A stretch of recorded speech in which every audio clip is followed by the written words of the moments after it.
Nyo tanya hanya ada bantu nauru meninggal COVID dikuburkan saja, orang Aceh menolak semua. Coba bayangkan.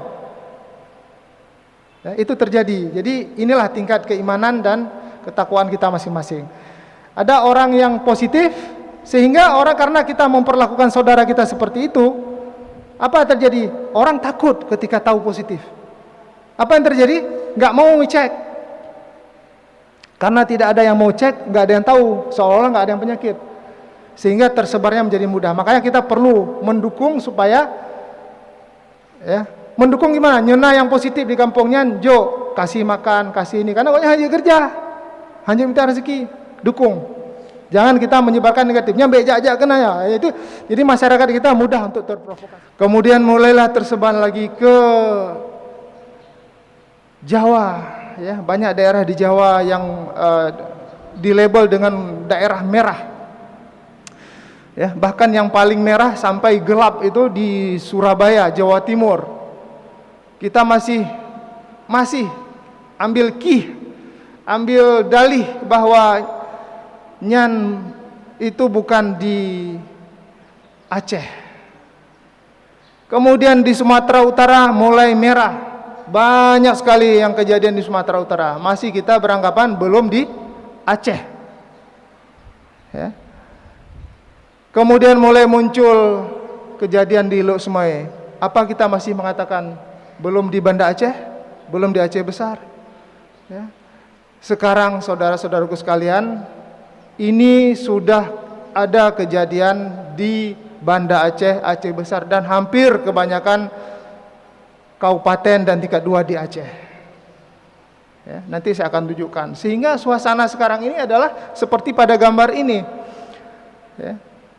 Kita sebenarnya berhadapan sesuatu dengan yang kita nggak bisa lihat. Ya. Yang bisa melihat ini adalah para ahli di laboratorium. Mau tak mau kita harus beradaptasi, saudara-saudaraku sekalian. Kita harus beradaptasi. Ya, karena dari waktu ke waktu kita melihat bahwa efek dari kejadian ini, efek dari adanya virus ini, itu bukan main-main. Ya. Di satu sisi saya ingin menunjukkan bahwa virus ini berbahaya, tapi juga di lain sisi saya tetap akan mengatakan bahwa kita harus tenang. Ya. Jadi antara dua ini harus seimbang, Bapak Ibu sekalian. Mungkin sedikit kita mengulang kaji. Ya. Virus ini, yang namanya virus, jelas kita nggak bisa melihatnya, sangat halus sekali. Ya. Bahkan mikroskop biasa pun tak bisa melihatnya. Ya. Dia ini sebenarnya bukan makhluk hidup. Karena dia tidak bisa hidup dengan dirinya sendiri. Dia butuh induk semang untuk hidup. Ya. Sehingga kita akan pelajari bahwa dia kalau di luar makhluk hidup dia akan mati. Cuma matinya itu tidak langsung. Ya. Dia masih ada kemampuan untuk bertahan, ya, berpindah, dan semua itu harus melalui media cairan. Cairan itu, ya, biasanya dari mana?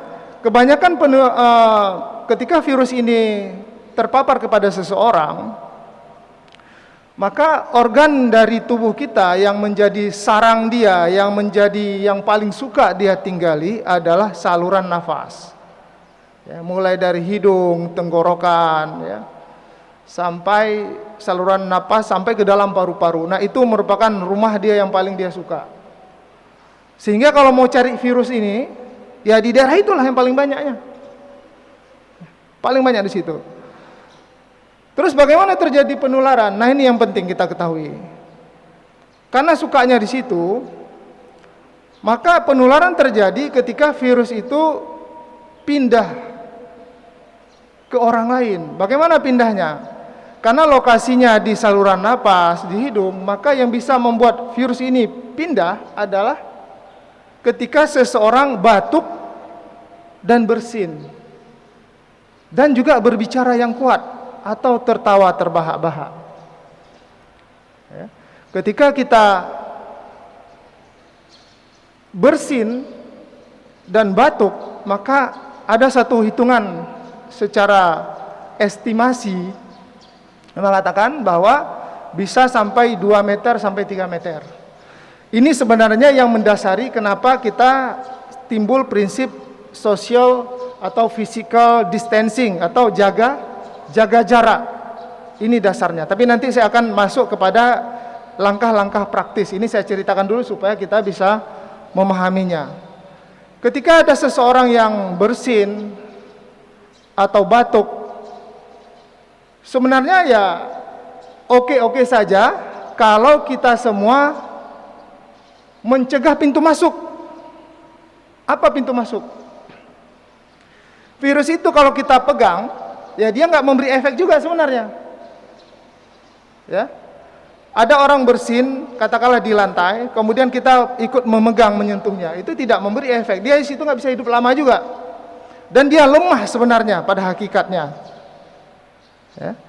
Kenapa? Karena dengan kita cuci tangan, kita wudhu, ya dia akan terbilas. Ya.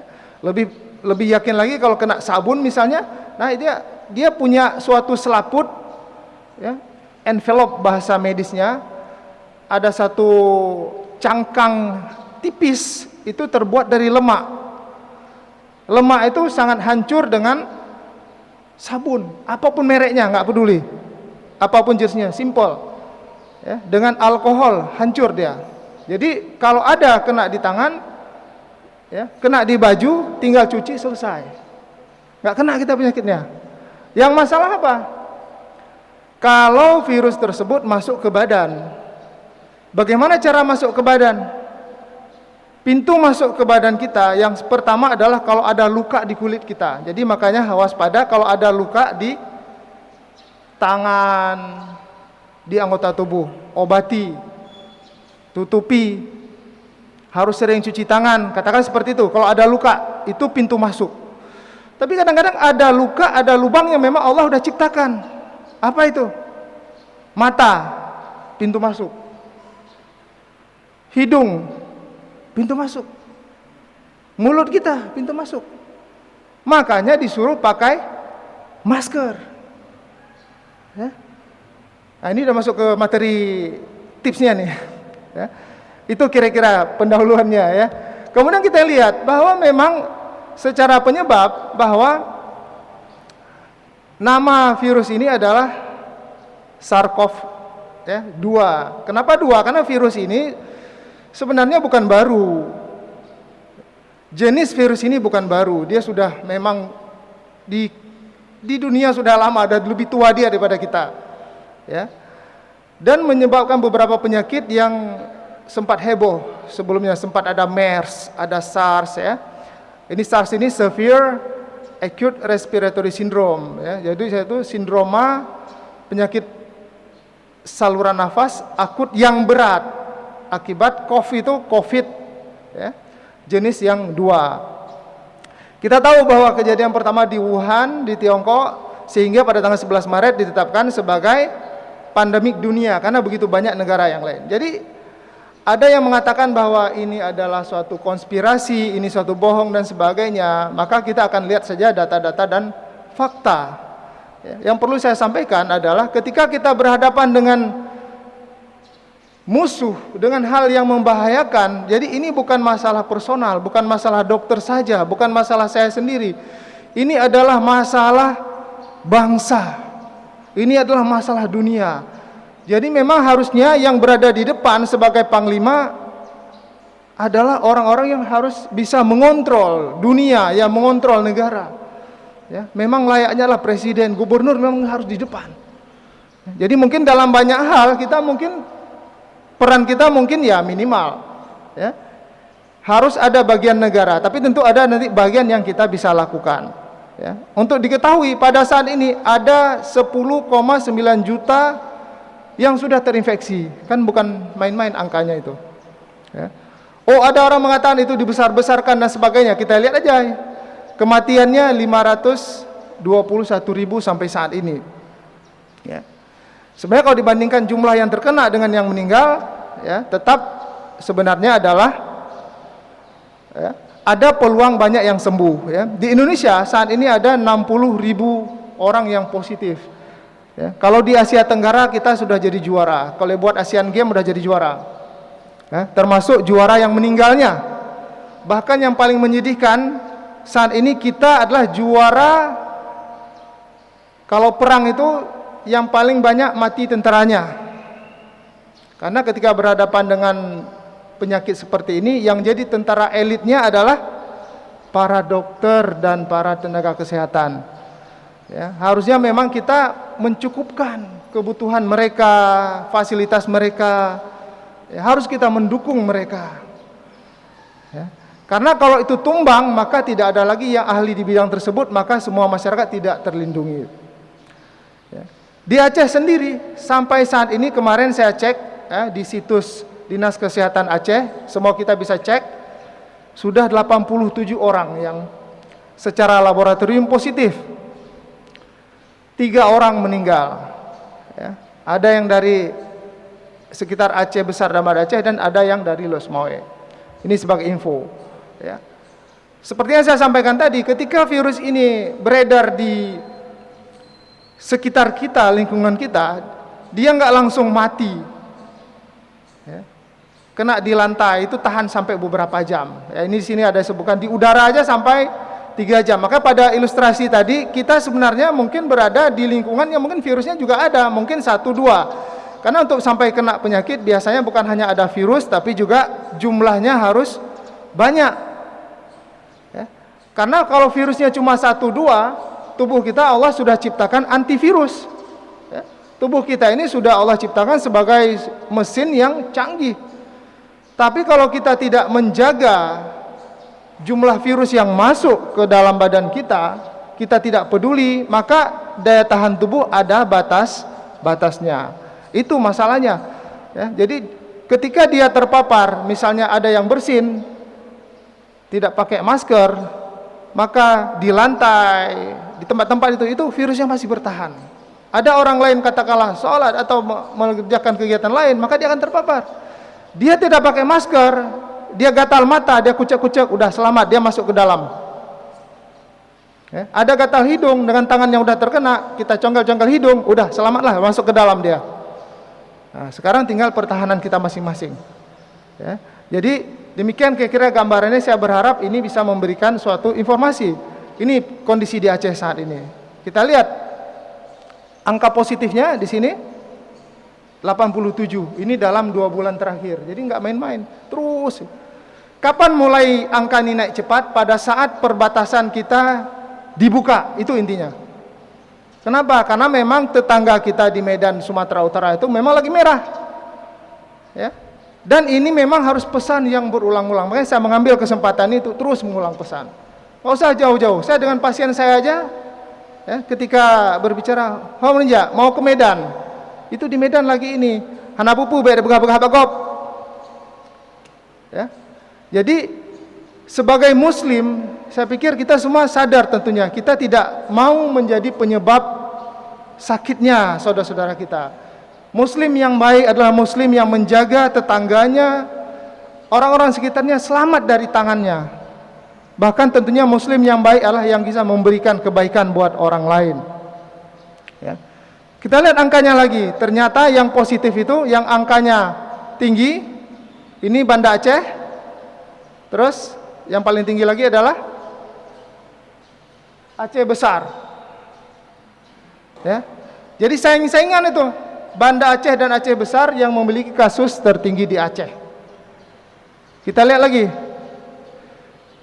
Yang lab positif ternyata juga Aceh Besar, Banda Aceh yang paling tinggi di antara kabupaten lain.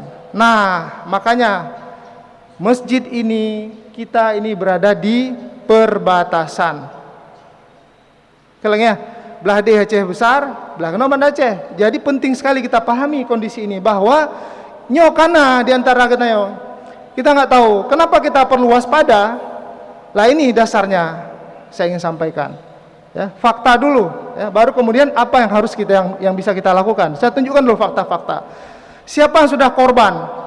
Oh, yang korban paling urung-urung yang jahat-jahat menteng, urungnya aja. Kalau nanti korban ji? Korban yang pertama dilaporkan wira swasta karena sering bolak-balik ke luar negeri, sering bolak-balik ke tempat daerah merah. blow bisnis dan sebagainya. Sementara ini kejadian. Kemudian santri Urenggot kena juga. Kenapa kena? Karena santrinya dari Jawa, di Tomboro ya, Magetan. Di sana duluan merah. Padahal secara agama kita sudah diajarkan Nabi, ketika ada wabah satu tempat jangan keluar. Kalau kita ada wabah jangan pergi ke tempat lain yang pernah. Apakah kita kurang belajarnya? Wallahu alam. Tapi ternyata semua santri di sana yang Aceh pulang semua. Ketemulah semua. Di antara santri ini ada yang jadi imam bahkan di Aceh Tengah. Kebayang enggak kayak mana? Ya. Ada macam-macam. Jadi coba bayangkan lihatnya. Jadi artinya ini bisa kena siapa saja. Orang baik, orang tidak baik, tidak peduli virus ini. Ibu rumah tangga bisa kena. Polisi baru-baru ini di komplek IOM. Ya, ada mertuanya kena. Dia yang rawat kena, keluarga kena, sekarang satu komplek kena. Ini polisi jadi waspada. Sekarang sudah mulai kena korban tentara kita, tentara menghadapi COVID, perawat mulai kena. Alhamdulillah perawat kemarin yang positif di Zainal Abidin sembuh semua. Alhamdulillah atas doa kita semua. Sekarang kena lagi dokter di Meraksa kena. Tenaga kesehatan di Meraksa kena lagi. Apakah mereka dengan senang hati kena? Enggak, Bapak Ibu Saudara. Ya, tenaga kesehatan itu berjuang untuk menolong orang. Kalau enggak ada menolong, maka selalu ditolong. Tapi ketika menolong, mereka juga bisa dikorban. Sekarang peran kita semua kita ada perannya ya. Nanti pada slide berikutnya saya tunjukkan bahwa apakah mak-mak jual sayur nggak bisa kena? Ada yang kena tuh penjual sayur tuh di Luxmoy atau di daerah Aceh Timur. Kalau ada yang jual sayur kena, di pasar kena, kira-kira gimana? Aman nggak? Kena, jadi semua profesi kena bisa. Bek pikir, oh nyo cuma di rumah sakit mentang. Bek tajak rumah sakit ya. Sehingga rumah sakit sepi lah. Ya. Saat ini nggak ada yang takut ke rumah sakit, tapi orang ramai ke warung kopi, ramai ke pasar tanpa perlindungan. Jadi itu yang saya ingin mengubah pandangannya, Bapak Ibu sekalian. Sehingga dari Dinas Kesehatan itu memberikan beberapa isyarat kelompok-kelompok yang berisiko ya. Orang yang gejala awalnya adalah demam. Setiap orang yang ada demam, ada riwayat pergi ke tempat daerah yang merah, ke Medan, ke Malaysia, ke Jakarta dan sebagainya, maka dia masuk kelompok ODP. Ada gejala. Kalau gejalanya sudah mulai pilek, batuk, tenggorokan sakit dan sebagainya, masuk PDP. Yang belum positif ya. Tapi riwayat jalan ke tempat merah, ada riwayat terpapar dengan orang yang positif, masuk kelompok pasien dalam pengawasan. Terus kalau nggak ada keluhan, ternyata tidak juga aman. Sekarang ini virus itu ketika masuk tidak langsung ada gejala. Dia bisa 3 sampai 14 hari itu baru muncul gejala. Pada saat tidak muncul gejala, apakah dia aman untuk orang lain? Tidak juga. Sekarang dikenal dengan istilah OTG, orang tanpa gejala. Ternyata ada orang yang positif itu tidak ada gejala, kelihatan orang sehat, bisa menularkan ke orang lain. Ini kita masih dalam posisi mungkin ya, kita pikir ini new normal. Kalau menurut saya ini belum bisa new normal. Kita ini baru kurvanya baru naik. Urung baru kejadian. Puncaknya kita masih belum tahu di mana. Ya, ketika dibuka new normal, semua tempat jadi ramai tanpa ada perlindungan. Jadi artinya kita yang sehat pun ada potensi, tapi mungkin nanti akan saya sampaikan apa langkah-langkah yang bisa buat perlindungan. Nah, ini yang mungkin pesan yang mungkin saya harapkan bisa memberi manfaat. Apa yang bisa kita lakukan? Kalau saya fokus yang pertama masjid. Kenapa? Karena masjidlah tempat orang baik. Ya. Orang-orang yang sudah Allah beri hidayah, maka ini secara rohani Allah sudah berikan perlindungan, jaminan, janji kepada kita. Tapi secara fisik kita perlu ada usaha dan upaya yang cukup untuk mencegah tidak kejadian. Apa yang bisa kita lakukan? Banyak yang tidak bisa kita lakukan ya. Peran pemerintah Misalnya buat laboratorium, bukan tanggung jawab kita. Mencari obat antivirus, bukan tanggung jawab kita. Memberi support lab alat yang canggih, bukan tanggung jawab kita. Menjaga perbatasan, hanjit tak pegat letanya. Tapi ada yang bisa kita lakukan. Yang pertama, yang paling simple yang bisa kita lakukan adalah pakai masker. Ya. Kalau yang satu ini udah pasti kan, mohon perlindungan pada Allah. Itu setiap saat kita sholat, kita jangan lupa mendoakan diri kita, guru-guru kita, orang tua kita, saudara-saudara kita. Jangan hanya diri kita saja sendiri. Ya. Kemudian yang praktis yang kita lakukan, pakai masker, Bapak Ibu sekalian. Walaupun ke masjid, pakai masker. Saya menyarankan ini, memohon kepada Bapak Ibu sekalian. Ya. Sekarang masker banyak dijual. Kita sendiri bisa buat. Tidak mesti harus masker seperti yang saya pakai. Ini masker untuk tenaga medis. Boleh masker yang kain. Ya, masker yang dijual tuh. Cuma jangan lupa, masker pun ada cara untuk mengelola. Ini berapa menit lagi? Ya. Yang penting adalah satu, pakai masker. Kalau belum pakai masker, maka pakai masker. Kalau udah pakai masker, maka pelajari cara merawat masker. Masker yang dipakai hanya gantung-gantung seminggu nyampe sembuh penyakit. Ya. Kalau masker kain, maka setiap, kalau tidak basah, tidak apa sebagainya, setiap hari digantilah. Ada yang mengatakan 5 jam, itu kita nggak tahu datanya apa. Tapi yang jelas setiap hari ganti. Kalau kita bilang setiap pergi sholat ganti, banyak kali kebutuhannya. Ya. Setiap hari ganti. Ya. Kemudian jangan lupa merawat masker itu. Kalau kita pergi ke pasar, pergi ke tempat yang ramai, ketika kita mau nyimpan, misal kita pergi ke pasar, kemudian kita mau wudhu sholat, ya, masker itu yang berisiko adalah yang bagian depannya. Karena bagian depan ini terpapar. Kalau wajah kita udah kita basuh, masker kan tidak kita basuh. Jadi ketika kita melepas, ya, maka harus mulainya dari telinganya, dilepas, kemudian bagian luarnya dilipat seperti ini. Ya. Baru kemudian lipat, masuk saku, baru wudhu, pasang lagi, maka buka lagi, jangan pegang bagian depan, pakai lagi, jangan pegang bagian ini. Itu caranya. Dan juga setiap hari diganti, kalau sudah basah diganti. Dan setiap masker yang kain itu insya Allah dengan sabun aja udah akan larut dia. Ya. Jadi pakai masker. Kenapa pakai masker?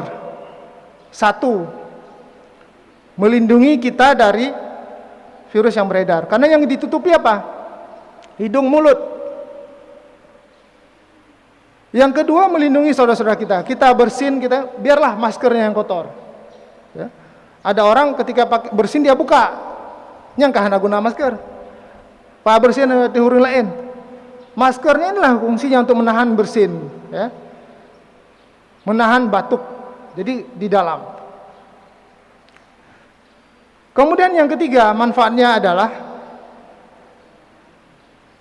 kita mengurangi, kita mencegah kita ya garuk-garuk hidung, garuk-garuk babah dan sebagainya. Tapi dalam hari-hari tentunya tidak nyaman, terus terang nggak nyaman. Buat orang-orang yang baru pakai nggak nyaman. Saya sendiri yang katakanlah sering memakai masker tidak nyaman juga. Tapi inilah dia bagian dari pengorbanan kita. Nggak nyaman. Pakai narasa gatai. Tapi kita beradaptasi, makanya harus diganti. Cari kain yang tidak berbulu. Ya. Kalau kita pakai maskernya hidung keluar, itu hilang proteksinya. Apalagi kalau mulut keluar.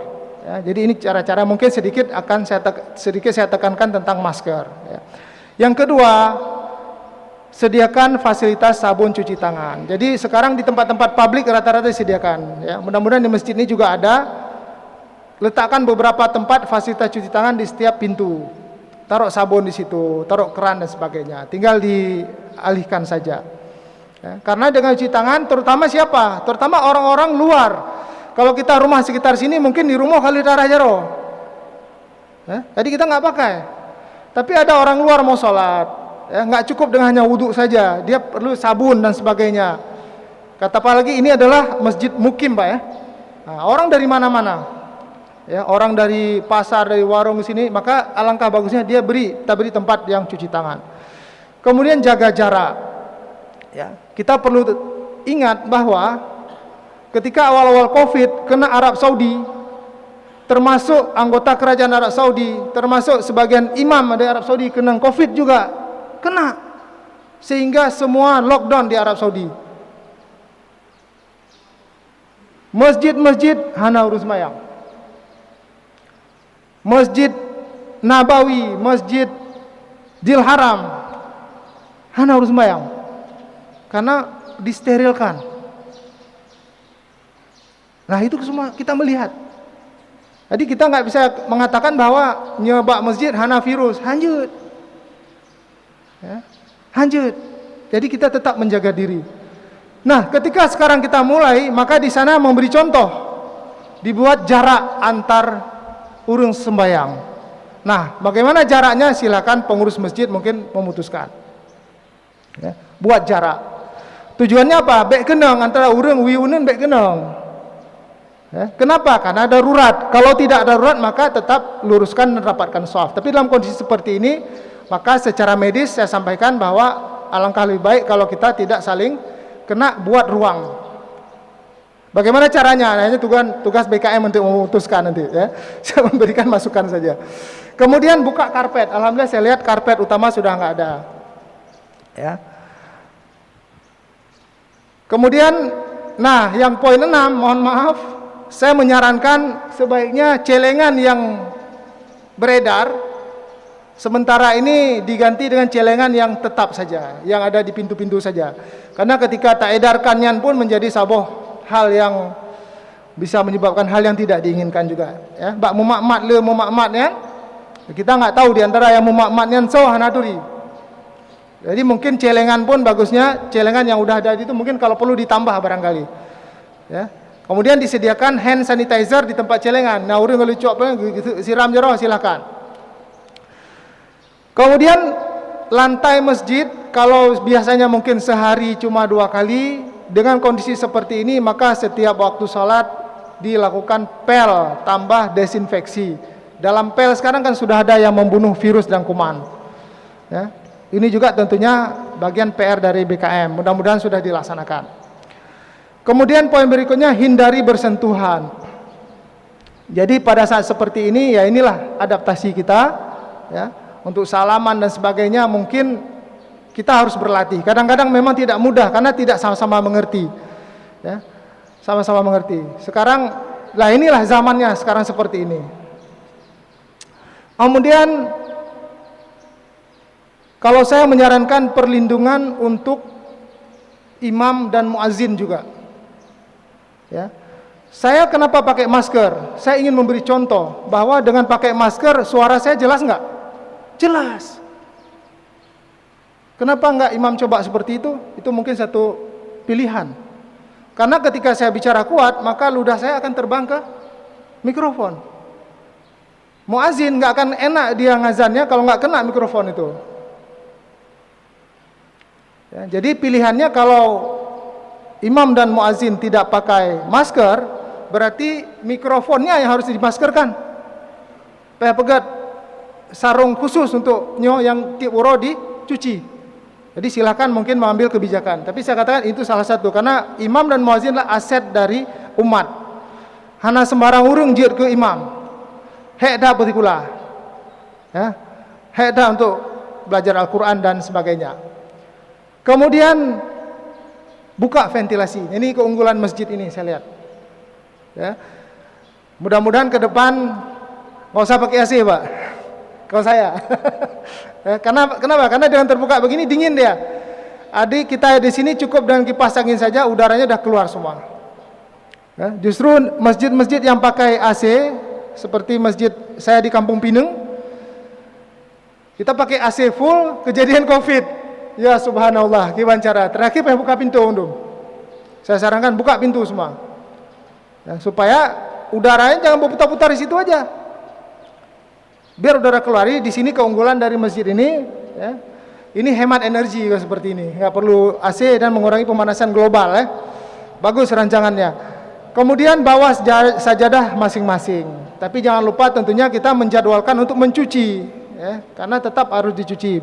Turun 3. Nah, usul saya yang terakhir adalah sediakan masker untuk umat. Nah, ini mungkin silakan musyawarah. Mungkin sebagian dana pembangunan masjid atau mungkin donatur bersedekahlah untuk masjid, dibelikan masker yang dibuat logo masjid. Sehingga bukan untuk dibawa pulang, tapi untuk siapa yang lupa bawa masker, kita berbaik sangka. Siapa ada jamaah dari luar yang mungkin tiba-tiba truk perjalanan safar ke sini, tak jaga pakai masker, ya. Setelah dipakai maka letakkan tempat yang sudah dipakai, nanti dicuci kembali, ya. Mungkin tidak mudah juga melaksanakan. Inilah bagian dari upaya saran-saran, mudah-mudahan menjadi suatu masukan. Nyan kira-kira inti ji. Nah, ini yang harus kita perhatikan. Di antara orang banyak, ternyata tidak semua orang dia itu rentan atau mudah kena COVID. Yang paling risiko adalah orang-orang tua. Orang udah usia lanjut, saya katakan dia 70 tahun ke atas, kalau merasa kurang sehat, saat ini nggak usah ke masjid dulu lah. Ya, walaupun ada yang berpendapat, bah tetap masjidnya mati, bah masjid. Ya, nah, nyan berpulang ke masing-masing. Tapi secara kesehatan, yang 70 tahun ke atas saya sarankan sementara ini jangan dulu. Berisiko tinggi, apalagi kalau sudah ada penyakit kronis, darah tinggi, jantung koroner, sakit jantung, diabetes, atau kanker. Nah, nyan akan melemahkan daya tahan tubuh. Makanya kita yang sehat harus pakai masker, melindungi orang-orang, saudara-saudara, guru-guru, orang tua kita yang demikian, ya. Karena mereka daya tahannya lebih lemah. Cuma yang baiknya adalah ternyata 98% orang yang kena COVID sembuh. Ya, tapi tentunya jangan sampai gara-gara beranggapan seperti itu kita tidak peduli. Nah, itu yang jangan. Ya. Ini adalah bagian-bagian untuk meningkatkan daya tahan tubuh. Makanannya cari makanan yang sehat, ya. Merokok dihindari, vitamin, ya. Olahraga, istirahat yang cukup, ya, dan obat-obat yang sudah rutin diminum. Memang kalau buat yang ada penyakit jantung itu harus tetap rutin diminum. Karena saya lihat yang masuk UGD cukup banyak karena obatnya nggak diminum sehingga kumat lagi sakit jantungnya. Ya. Ini jenis makanannya. Kemudian hindari stres, tetap optimis. Ya, tentunya kita punya Allah, tempat kita meminta, ya, ini menjadi suatu pemberi semangat pada kita, ya.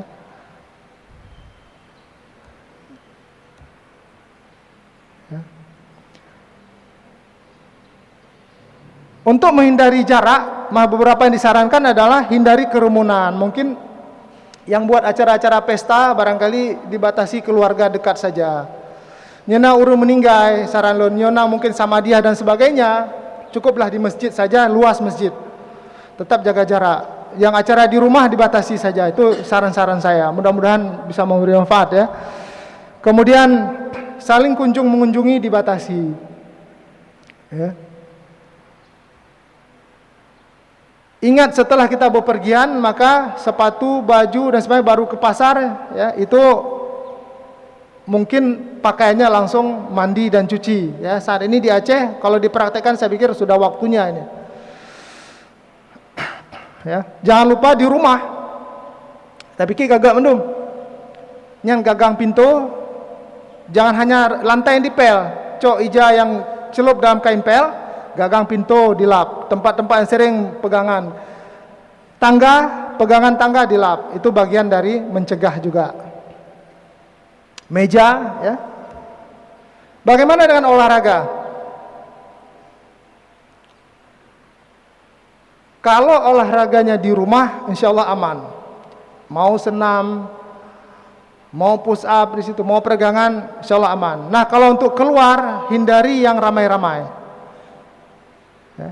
Hindari olahraga yang terlalu berat. Karena kalau terlalu berat olahraganya, nggak sanggup kita pakai masker. Tumbang kita pakai masker. Ya. Kemudian tetap jaga jarak. Hindari dalam olahraga di ruang tertutup.